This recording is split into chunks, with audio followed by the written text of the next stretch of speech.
नमस्कार, आप देख रहे हैं देश दिन भर में हूं आपके साथ कीर्ति बिंदल। प्रधानमंत्री मोदी ने G20 का लोगो और वेबसाइट लॉन्च किया। G20 के लोगो के जरिए शांति का संदेश भी भारत को दिया और पूरी दुनिया में दिया। भारत के लिए ऐतिहासिक दिन है आज। दुनिया भारत पर विश्वास जता रही है, ये प्रधानमंत्री नरेंद्र मोदी ने अपने संबोधन में कहा।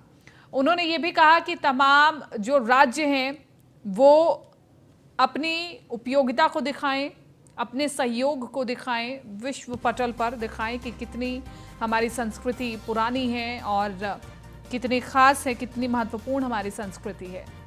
तो G20 के लोगों के जरिए शांति का संदेश दिया गया है और विश्व के मंच पर बतौर प्रधानमंत्री होना और मजबूती से दर्शाना ये अपने आप में बहुत महत्वपूर्ण है। दुनिया भारत पर विश्वास जता रही है। प्रधानमंत्री मोदी ने G20 का लोगो और वेबसाइट लॉन्च किया। G20 के लोगो के जरिए शांति का संदेश दिया गया और भारत के लिए ये ऐतिहासिक दिन रहा आज।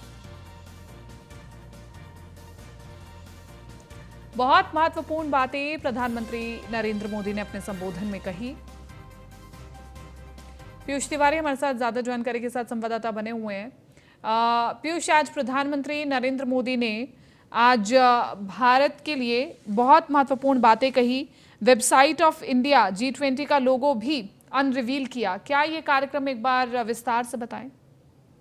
जी बिल्कुल, अगर हम बात करें तो प्रधानमंत्री नरेंद्र मोदी ने आज वीडियो कॉन्फ्रेंसिंग के जरिए भारत के G20 जो प्रेसिडेंसी के लोगो है, थीम है और वेबसाइट है उसका अनावरण किया। उस दौरान प्रधानमंत्री नरेंद्र मोदी ने कहा कि 1 दिसंबर से भारत G20 की अध्यक्षता करेगा। इसके साथ ही भारत के लिए यह एक ऐतिहासिक अवसर है और इसलिए आज इस समिट की वेबसाइट, थीम और लोगो को लॉन्च किया गया है। इस अवसर पर प्रधानमंत्री ने देशवासियों को बधाई भी दिया और कहा कि लोगों में कमल का फूल पौराणिक जो धरोहर है उसको बताता है। इसके अलावा अगर हम बात करें, प्रधानमंत्री ने और कई सारी बातें कही, जिसमें कहा कि G20 ऐसे देशों का समूह है जिनका आर्थिक सामर्थ्य की बात करें विश्व की 85% GDP का प्रतिनिधित्व करता है। इसके अलावा G20 उन 20 देशों का समूह है जो विश्व के 75% व्यापार का प्रतिनिधित्व करता है और भारत इस G20 समूह का नेतृत्व करने जा रहा है। इसकी अध्यक्षता कहीं ना कहीं करने जा रहा है। तो निश्चित तौर पे वसुधैव कुटुंबकम का जो प्रतिनिधित्व है वो ये लोगो करता है। प्रधानमंत्री ने तमाम बातें इस दौरान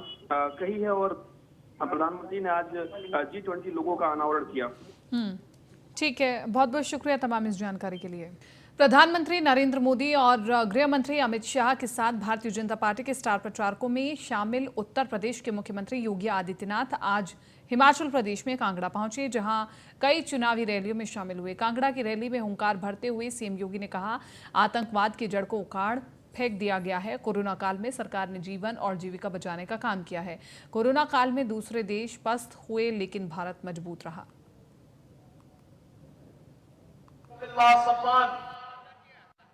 भारत के यशस्वी नेतृत्व के कारण भारत की सुरक्षित हुई सीमाएं एक बार फिर से हम सबको गौरव की अनुभूति कराता है। और हिमाचल प्रदेश की जब हम बात करते हैं, यहां के वीर योद्धाओं ने, रणबांकुरों ने भारत की सीमा की सुरक्षा में कोई कोर कसर नहीं छोड़ा है। सरदार अटल बिहारी वाजपेयी जी के नेतृत्व में लड़ा गया कारगिल युद्ध हो या फिर उससे पहले अलग अलग युद्धों में अपने सौर और पराक्रम का लोहा इस धरती के योद्धाओं ने सदैव दुश्मनों को मनवाया है। और हिमाचल प्रदेश, इसीलिए मैं बार बार कहता हूं, तो भक्ति और शक्ति का अद्भुत संगम है। नए भारत की ताकत का एहसास दुनिया ने इस सदी की सबसे बड़ी महामारी के दौरान भी किया है। कोरोना कालखंड में आपने देखा होगा, जब पूरी दुनिया पस्त थी, असमंजस की स्थिति में थी, किन कर्तव्य विमूढ़ किसी स्थिति में थी, लगता था कि मानवता के ऊपर सबसे बड़ा संकट आ चुका है, तो प्रधानमंत्री मोदी जी के नेतृत्व में नई नई योजनाएं बनाई जा रही थी। जीवन और जीविका दोनों को बचाने के लिए कार्यक्रम चल रहे थे। फ्री में टेस्ट, फ्री में उपचार, फ्री में वैक्सीन और देश के 80 करोड़ लोगों को फ्री में राशन की सुविधा का लाभ भी एक डबल इंजन की सरकार दे रही थी।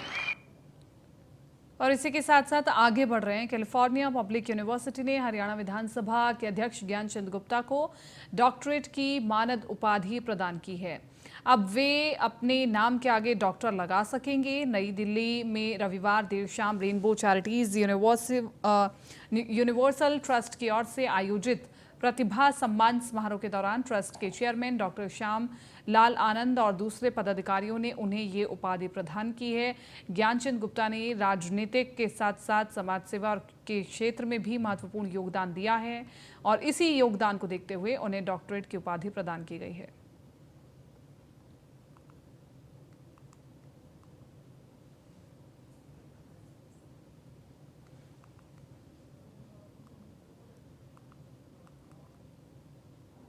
पंजाब के संगरूर गांव में नशेड़ियों ने फौजी और गुरुद्वारा प्रबंधक कमेटी के मेंबर पर जानलेवा हमला कर दिया। पीड़ितों का कहना है कि ये लड़ाई नशा तस्करों के खिलाफ शुरू की गई थी, लेकिन उन लोगों को ये सेवा पसंद नहीं आई। पहले कई बार उन्होंने मेरे को फ़ोन पर धमकी दी और उसके बाद वो मेरे घर पर आकर हमला कर देते हैं, जिससे मेरे सिर पर कहीं से वो वार कर देते हैं। जब मेरे को बचाने के लिए मेरा दोस्त साथ में आया तो उस पर वार कर दिया जाता है। मामले में पुलिस ने कार्रवाई शुरू कर दी है।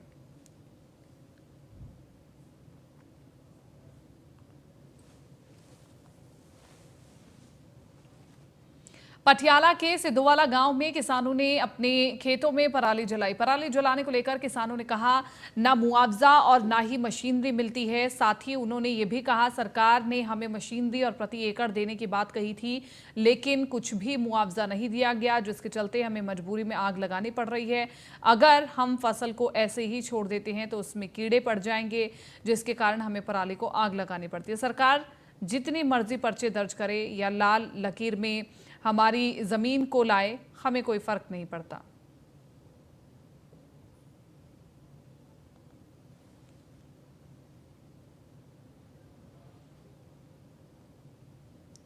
पटियाला के गुरुद्वारा दुख निवारण साहिब में आज सुबह से श्रद्धालुओं का तांता लगा रहा। गुरुपूरब के शुभ दिन पर दूर से माथा टेकने के लिए श्रद्धालु पहुंचे। पटियाला के गुरुद्वारा दुख निवारण साहिब गुरु महाराज के चरणों में शीश झुकाकर आशीर्वाद लिया और इस मौके पर कीर्तन दरबार का आनंद लेते श्रद्धालु नजर आए।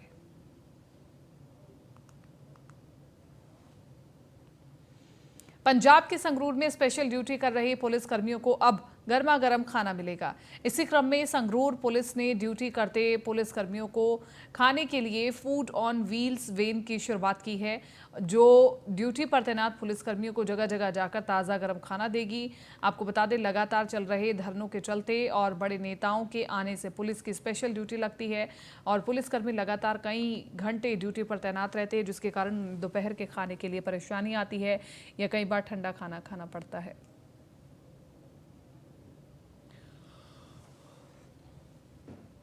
कांग्रेस अध्यक्ष मल्लिकार्जुन खड़गे ने आगामी दिल्ली नगर निगम चुनावों के लिए आईसीसी महासचिव अविनाश पांडे की अध्यक्षता में 3 सदस्यीय स्क्रीनिंग कमेटी का भी गठन किया है। आपको बता दें कि राज्य चुनाव आयुक्त विजय देव ने घोषणा की थी कि दिल्ली में नगर निगम चुनावों के लिए मतदान 4 दिसंबर को होगा और वोटों की गिनती 7 दिसंबर को होगी।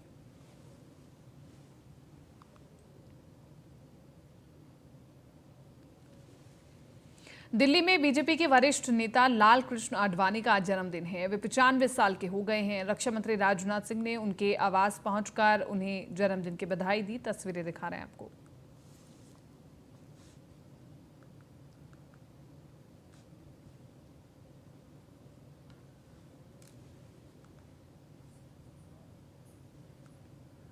दिल्ली से हम अगली खबर आपको बता रहे हैं। खतौली में विधानसभा उपचुनाव का ऐलान कर दिया गया है। 5 दिसंबर को खतौली विधानसभा में मतदान होगा।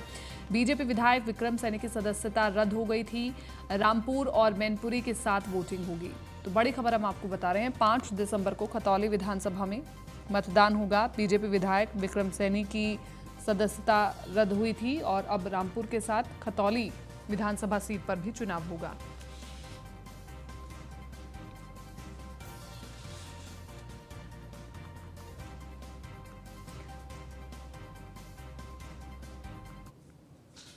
कांग्रेस की भारत जोड़ो यात्रा इन दिनों महाराष्ट्र में है और इस बीच गुरु नानक जयंती पर राहुल गांधी ने गुरुद्वारा यादगार बाबा जोरावर सिंह फतेह सिंह पर पहुंचकर प्रार्थना की और इस दौरान उन्होंने छत्रपति शिवाजी महाराज, महात्मा बसवेश्वर महाराज और महात्मा ज्योतिबा फुले, महापुरुष डॉक्टर बाबा साहेब आम्बेडकर, पुण्य श्लोक अहिल्या देवी होलकर और अन्ना भाऊ साठे की प्रतिमाओं पर माल्यार्पण किया।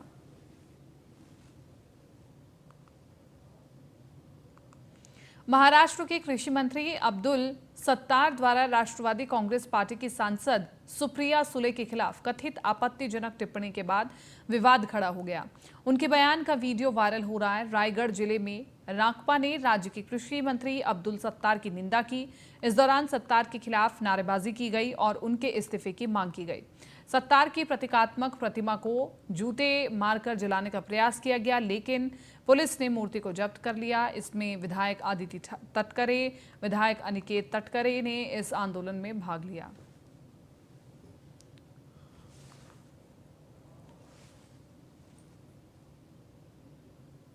फिल्मों के विरोध और बॉयकॉट का सिलसिला अब बॉलीवुड से होते हुए मराठी सिनेमा तक पहुंच चुका है। हाल ही में रिलीज शरद केलकर की मराठी फिल्म हर हर महादेव पर बवाल शुरू हो गया है।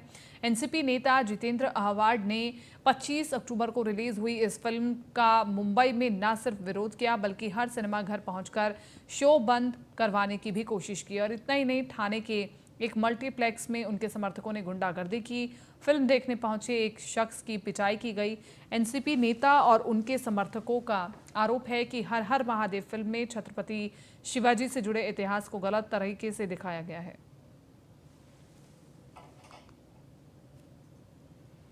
मुंबई गोवा हाईवे पर पोलादपुर के पास चौलाई में हुए भीषण हादसे में 3 स्कूली छात्राओं का और एक रिक्शा चालक समेत 4 लोगों की मौके पर ही मौत हो गई। दरअसल मानागांव तहसील के गोरेगांव की ये लड़कियां परीक्षा पूरी करके लौट रही थी, तभी चौलाई में उनके रिक्शा पर रेत से भरा डंपर पलट गया, जिस हादसे में चोरों की कुचलकर मौत हो गई। आपको बता दें, चारों की शवों को बाहर निकालकर पोस्टमार्टम के लिए भेज दिया गया है। विधायक गोगवले ने मांग की है कि सड़क पर काम करने वाले ठेकेदार के खिलाफ मामला दर्ज किया जाए।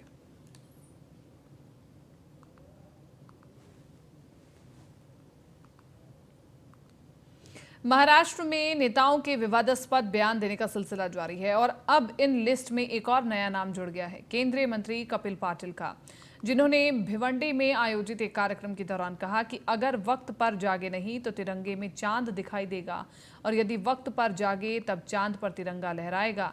आपको बता दें, करीब 8 साल पहले राष्ट्रवादी कांग्रेस पार्टी छोड़कर मार्च 2014 में भारतीय जनता पार्टी में शामिल होने वाले केंद्रीय पंचायती राज मंत्री कपिल पाटिल अक्सर अपने विवादित बयानों को लेकर चर्चा में रहे हैं।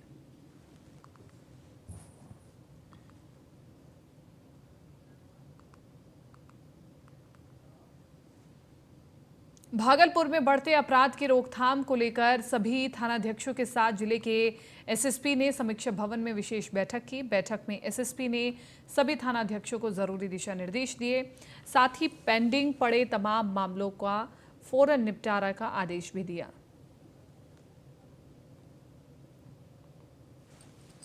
क्राइम मीटिंग का आयोजन किया गया था।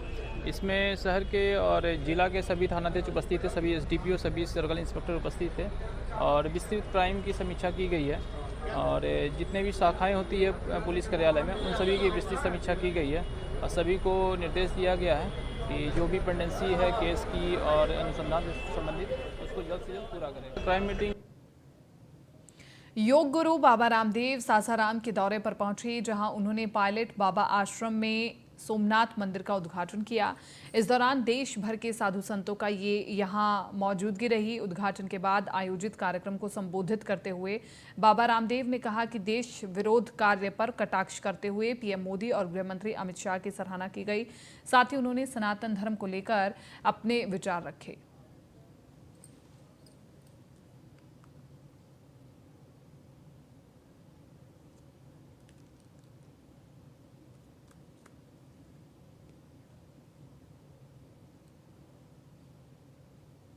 फिलहाल इस बुलेटिन में मेरे साथ इतना ही। दीजिए इजाजत। नमस्कार।